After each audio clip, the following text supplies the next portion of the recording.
This movement woke up my core again after years of nothing, and that's without having to do crunches at first. Yes, because I used to hate doing crunches before, but now I do them with ease. Today I want to share with you how I keep my waist strong at 48, and I did it without having to do crunches in the beginning. Hi guys, I am Ace for those who are new, and this is the part of my channel where I talk about how women over 40 plus rise stronger, not smaller, in every year that passes. And today, as we walk around this beautiful park, we're going to talk about your core, your center, the power source, and the foundation of how we stand, we move, and we carry ourselves. So let's go. So let's start with something I get asked a lot. How do you keep your waist strong at 48? My answer? I didn't start with crunches. In fact, I couldn't even do them properly for years. They strained my neck, my back. I hated them. But now, I did them with ease. And I enjoy them. Why? Because I built the foundation first. So, really, why core strength matters more than ever before on our 40s? Well, let's clear something up right away. When we talk about the core, we're not just talking about abs. We're talking about the entire center, the deep muscles that stabilize your spine, help you balance, help you lift, twist, walk, and even breathe. After 40, many of us notice a shift that we feel a little less stable, we avoid twisting or lifting heavy things, and then we just assume we're not strong anymore. But here's the truth. You are not broken. Your core is not gone. It's just asleep. And it doesn't need crunches to wake up. It needs care, attention, movement that respects where you are right now. For me, this was huge. I've been through phases of my life. Motherhood, work, stress, long hours of sitting as a programmer. I am in the office all the time. I'm in front of the computer.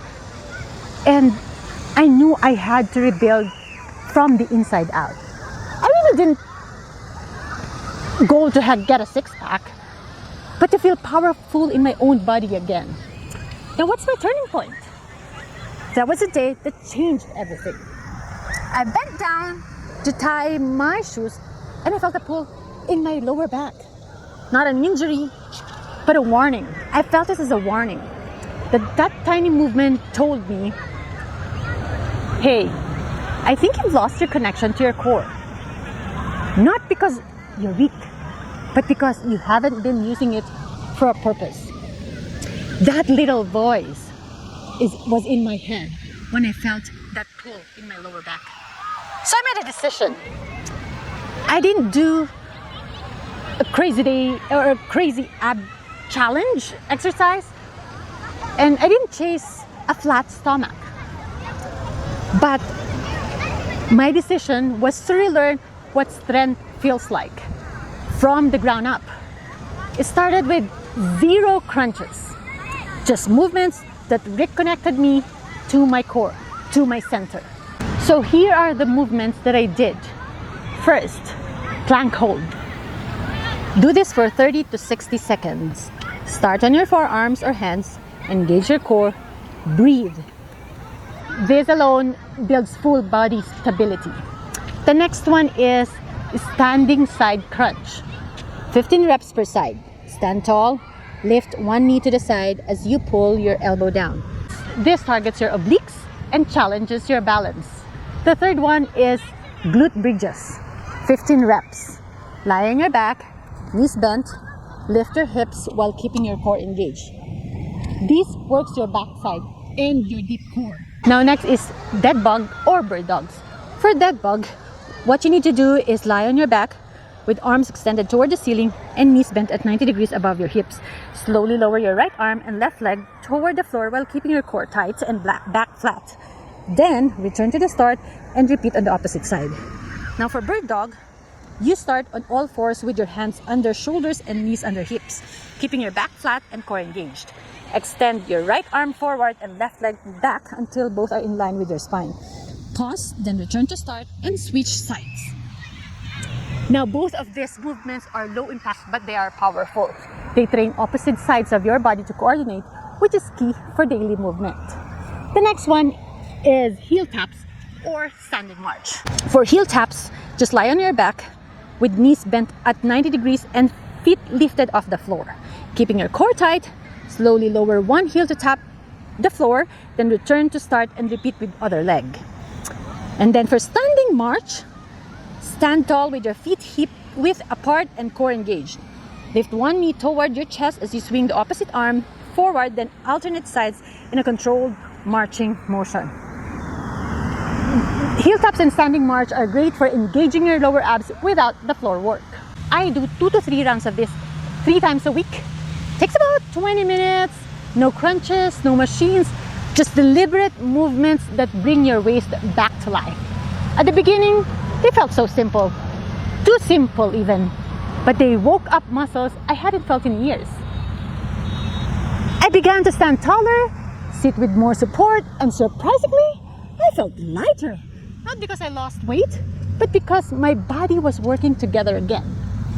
Now, how did I progress to crunches without struggle? Here's the part that surprised me the most. Once I built up a solid foundation with these functional movements that I showed you, I was finally able to do crunches without pain. Before, I would yank my neck, I hold my breath, I'd feel so frustrated. But after training smarter, not harder, I could finally perform a proper crunch with control. And not just that, I actually enjoy them now. But here's the secret. I don't do crunches to get strong. I do crunches because I became strong. So here's what my weekly routine look like today. Like I do planks 30 to 60 seconds, like the one I told you earlier, planks, glute bridges 15 reps, standing obliques, bird dogs or dead bugs, heel taps, and then I started with slowly with few crunches at the beginning, and then I progressed into having them done in full with enjoyment. Yeah, some days I still keep my crunches completely.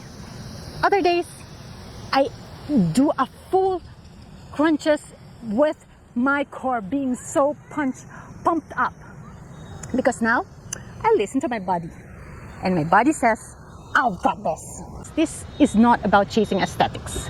Yes, it's nice to feel confident in our clothes, but what matters most to me is being able to bend without fear, twisting without pain, sit and standing and walking like a woman who knows her own power. I'm not here to tell you never to do crunches. I'm saying you don't have to start there. You can begin with breathe, stability, small intentional movements. And over time, your body will surprise you. So if you've ever said, I can't do crunches, maybe what you really need is foundation. Start where you are. Strength will follow. And when you get there, you'll realize it was never about one movement. It was about reclaiming your center. So if this message resonated with you, I'd love to hear it. Drop a comment below and tell me what movements made you feel stronger today. Whether you're just starting or restarting or rebuilding, you're not behind. You are not too late. You are a strong woman, and strong is the new sexy. Strong in every aspect of our lives. Let's glow and grow and rise together. Well, that's it for today. I hope you enjoy our talk, and I hope you had some takeaways. If you like this video, I hope you consider subscribing and join me in our next walking talk. Guys, look at this park, and it's a very nice weather today. Enjoy the rest of your day. Bye!